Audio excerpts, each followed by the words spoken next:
Guys, welcome back to the podcast and thank you for joining us on a new episode. I'm joined in studio with mixed martial artist Mike Thompson, aka Lefty MMA. Can I call you that? Yes. And look, how are you feeling and just how's everything in the run up to your upcoming bout at UKFC 30? Yeah, it's good. I'm coming to the end of my camp and I'm in perfect condition, physically, mentally. I'm good. Um, Mentally, you're okay, there's no nerves. I mean, what do you think and what do you make of your opponent? Well, he's got a mixed thing. I think he's gonna try and grapple with me. I don't think he's gonna try and strike with me. I don't think many would want to strike with me. Yeah, so I'm looking forward to it. I'm excited. I've got no nerves. Obviously, fight week. Yeah, but I love it. I live for it, so I can't wait.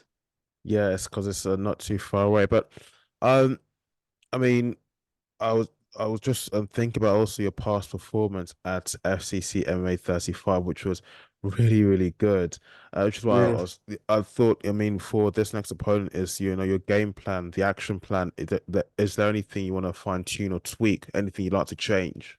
So I'll be totally honest with you. That I've the only out of all my fights, the only two losses that I've had through all my um the career I've it's been to overthinking other people. I don't come in with a game plan.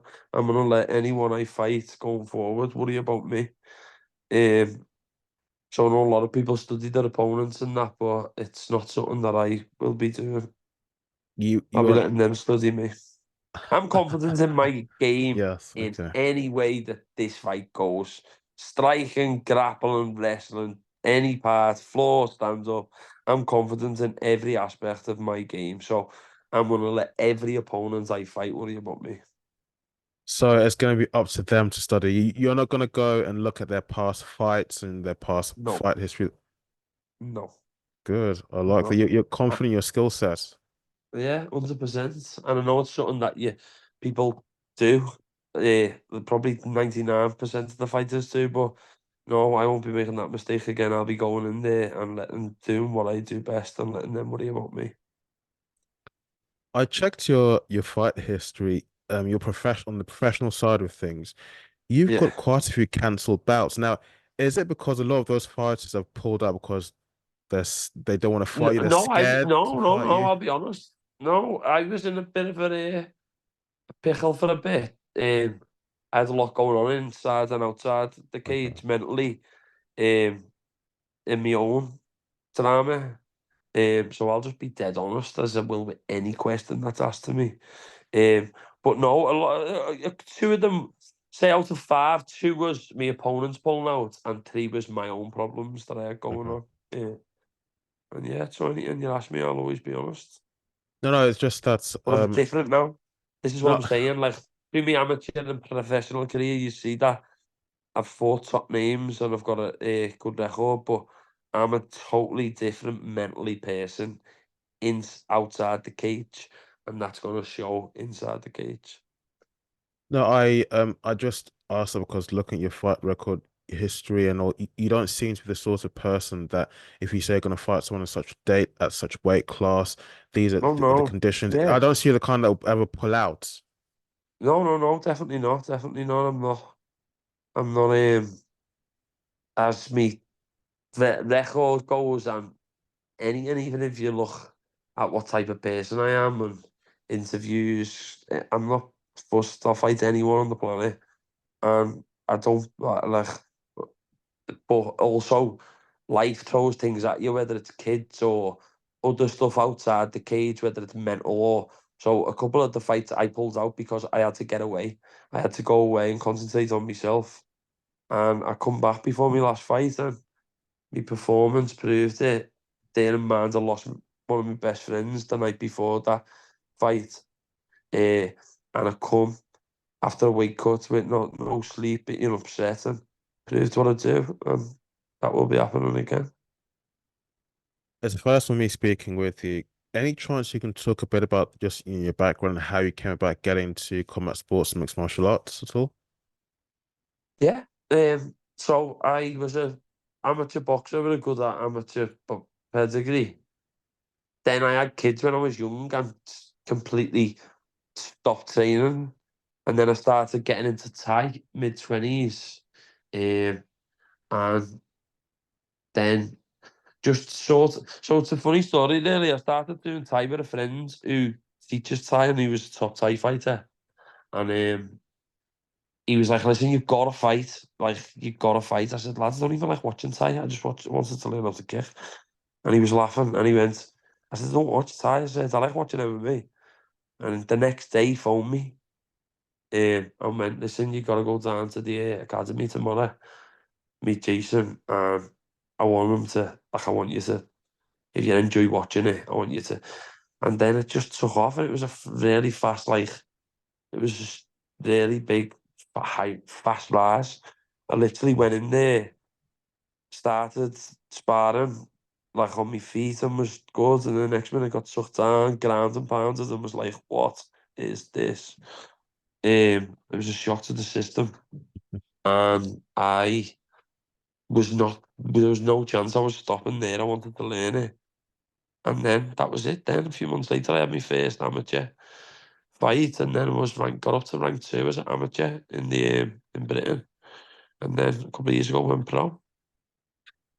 You know, many fighters that I've spoken to, they said that when they go for the training sessions, just f the first 2, 3, 4 maybe sessions, they they kind of take blown away by how easy the person training with manages to get them in the ground, just get them into just maybe a submission, and then from there they want to learn how do you defend yourself against that, how do you go on the offensive. You know, they want to learn this stuff. Oh yeah, 100%. It was a shock to the system, to say the least. Like my training partners down at the academy at Totoro, and I went in there like sparring on my feet. I'm happy to spar with anyone. They must have thought, yeah, he can have a do him. And the next minute, I was tied up with my 2 hands behind my back, getting elbows everywhere. I don't know why I went back to say this, but I did. I went, I didn't know. So I went back, got on the ground, learned, and here we are. Um, got some train of thought now. Your fight record, I also have to say, the amateur side of things, uh, you know, you've got it's a really good record. I mean, before I go any further, how many fights have you had as an amateur fighter? I looked online just to make sure I come up with the most accurate number, but I can see the record's what 6-1. So you've No, had eight. about I think it was 8-1 and 1. okay 8-1, 8-1. 8-1. Yeah. So but the record overall is really good. You've had way more wins. I mean, would that be one of the reasons why you on to be a professional quite quickly because you started out so strongly in the amateur scene? Yeah, yeah, definitely, yeah. I see. 100%, yeah. It was very quick, really. I obviously had my first fight and then was active. And as I say, I had a very good record and got into the top 5 in Britain.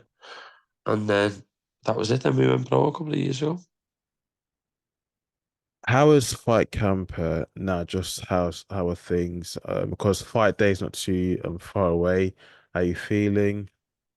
I'm How's feeling everything? excellent, happy inside and outside the cage. I'm probably in the best mental place I've been for as long as I can remember. Um, I'm just gonna be a different animal, honest. Like if you think that I've been good throughout my career, I have had a lot of problems. Um, like that, like I'll speak to you with someday, but like that you wouldn't believe really. And if you think I've been good in the past, you're gonna see a totally different animal now. So it'll be your opponent come fight. It'll just be another day at the office for you. I just love it. I don't, I, like, with fight week, obviously everyone's cutting calories, doing weight cuts and that. So obviously you'd be an absolute liar, which I'm not, if you said like you don't get hurt. Like so, I'm a confident person, so I'm turning up, and I'm enjoying the camp at the minute. I'm enjoying training. And like, I'm enjoying it. There's no part of me that's not enjoying it. As I say, I'm happy outside the cage. And fight week, yeah, your calories get cut, you weight cut, you get little knocks and you start.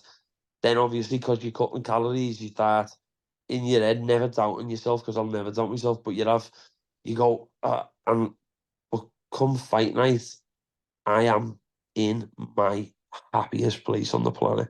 You see me walk to the gates, you'll see me fight night, and you'll see me in the past. Like, I soak it in, man. I enjoy it.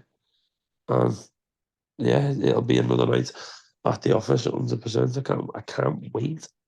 I'm looking forward to it. I really am. Um, on the fight scene, especially here in the UK, is any particular figure in the sport or beyond mixed martial arts, combat sports that has inspired you to keep on competing, keep on going? Again, I'd have to be deadly honest. No, my own gym mates, yeah, like we've got some sick talent, and the older lads who have retired as well, like what they've done, and the coaches, and but just the boss team. If I wouldn't like to just copy other people what they say and start naming all the UK's best fighters. It's not my game. Yeah. Nah, no one's really inspired me. If anyone inspires me, it's me kids and my partner and my family and my gym mates. That's how I roll. No one really inspires me. In the obviously, I look up to people and think I'm made up for people to do brilliant, but it'd just be so false for me to start saying, "Oh yeah, I've done this because of him," and that. No, I don't care. I care about my own. You have fought some, really big names in on the mixed martial arts scene. Um, but one thing that does annoy me is that someone like a fighter like you doesn't get the kind of credit and recognition that you deserve. And is it something that you see that you probably, would you like to see at least the UK sports media to be, bigging up your names? 100%, yeah, definitely. Yeah, Wow. I think it should be like the you like yourselves and um, like. Yeah, definitely. Obviously, it should be when someone's given the like what they give to them, what they give day in day out. Obviously, yeah. But again, it is what it is, isn't it? You can't. Nothing changes overnight. You know what I mean? So you just got to stay on the ground, haven't you? Us and yous, and you know what I mean. It will be whatever will be will be. Look, I know you're really pushed for time, and the delay we had beforehand didn't hasn't Don't helped. worry, not honest. I'm all right. Honest. Um, Don't worry. your future plans, as in, would you like to fight in the bigger promotions, the bigger names? I mean, we have Cage Warriors over here, it's Bellator, UFC, and no, I'm sure the UFC, like many other fighters, we obviously have, for most anyway, might be number one. I'm not sure if that will be the same case, if that's what you You have in know plan. how I roll, don't you? You can tell. You can tell. You know me already. I'm in this. This is the Mm. title eliminator for the big title. I'm gonna go and win this. I'm gonna go and win a title. And I'm gonna let my performances take me wherever I'm going. I'm not gonna go and start licking ass like some people do and begging promotions to sign them. Like, Mm. nah, I'll just do what I do and it'll get me to where I'm gonna be. 100% fact. You're the first person I'm going to ask this question. Hit me, brother. It's Hit me. it's kind of outside of mixed Oh, martial wait. arts. I'm Okay, outside this and it martial art. all right. It's a name I try not to talk about too much because it's just I'm getting boring and sound like a bitch. We'll keep going on about it, but the upcoming bout between the legend, boxing legend Mark Tyson and Jake Paul, who Yeah. and I think that is it going to be an exhibition fight? So, um, who do you think would It's take? go on, sorry, finish the question. I'm excited.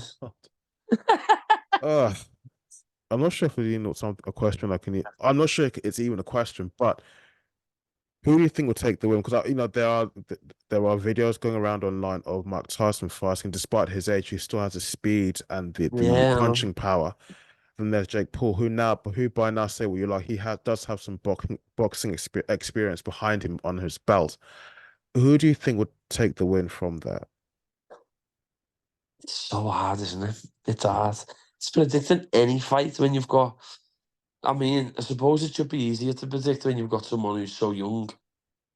But then you add up like you like, let's go through fights, boxing or MMA through like the last, well, you could go century, but let's just say 10, 20 years, and you're looking at like it's so hard to predict. Like I look at the last like few boxing fights there's been.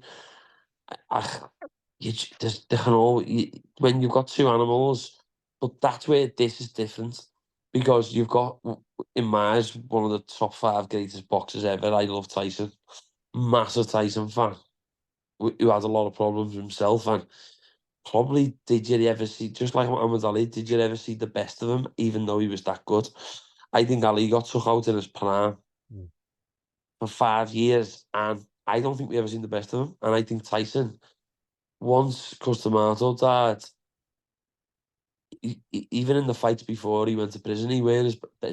I don't think we ever seen the best of him. Udo want to win. I want Tyson to knock his head off, but you've got to. It's a massive age difference, isn't it? Yeah, Like if you're asking me right now, I'm gonna go with Tyson. yeah, I me know too. not anyone can look good on the pads. Obviously, not someone who's never boxed before. You know the difference, but I do think Jake Paul's fighting absolute tosses, man. I think even though Tyson's age, I think like I think I think he's gonna knock him out. Yeah, no. Of course, Mike Tyson Because there's is. always the size. I know that obviously he's gonna have a lot of height advantage, but I don't know what are the predicted weights that they're gonna come in at. I know that the contract's been changed. I saw some posts a few now months ago that some circumstances and rules they had to implement for one reason or the other. Probably because of Jake Paul. I don't know, but some rules have been changed to make sure the fight happens in a certain way, in a certain environment. You know, but yeah, I agree with you. I do see Tyson taking the win. Because he's a genuine boxer. This is what he does. This is bread and butter. But Yeah, the other guy, for me, he's first of all a YouTuber, and he's yeah. beyond Why that, don't you he's get in there? myself. Yeah, No, no, no, no. I don't think I don't think I'd have it in me. No, man. no. No, but this is it, isn't it? Like, as obviously a fight fan like yourself, like, it's just crazy. These fights that are getting thrown up. I do feel like when you've got people who are giving everything to the sport, and then you've got people who are just YouTubers, and just because they've got a crowd coming and taking, it is, in it? It's mad. But Yeah. I don't let anything bother me. Like, but I mean, some people must be pulling their hair out. But that's the life we live in now, isn't it? With social media and all the other bollocks. Yeah, but do you know one place I like to see all these influencers and YouTubers and even all these Instagram fitness models and so on? I like to see them come into mixed martial arts. And Yeah, yeah, 100%. Well, it's of mad, course, isn't it? yes. Because like it's just crazy. It's just crazy the routes that people can. But that is what like. Also, you've got to wish people well. So if people do go and learn something online, obviously it's just that when people try, you have these people who learn stuff and try and teach people all fighting or like it's you've got to have lived it, man. You've got to have lived it. Mhm. Last one, but by no means least, any shout outs you'd like to give out? All my sponsors, all my training partners, me partner, me kids, anyone close to me, really. That's all, and me sponsors. Mike, it's been a pleasure having you on the show, and I promise Yeah, man. next time I'll see to it that we start a lot sooner and on time. Well, thank you for Do coming on not the worry, show. honest to God. Listen, I've enjoyed it, and I look forward to speaking to you after I do the damage in a couple of weeks, I look and forward then to it'll that be on to the interview. next one. I'm active now. I'm in the best place, and you're gonna see an absolute different animal. I promise you that. So make sure you tuned in, all ears. Thank you, definitely. Guys, if you watched the whole episode of the podcast, please don't forget to leave a like and subscribe if you're watching this on YouTube. And also, if you listen to them on Spotify or any of the other major audio platforms, don't forget to leave a rating and a like. Michael, thank you so much for coming on. Thank you. No problem. We'll be Thank having you. you on again. Thank you. No Take problem. care. Thank you. Take care, bro.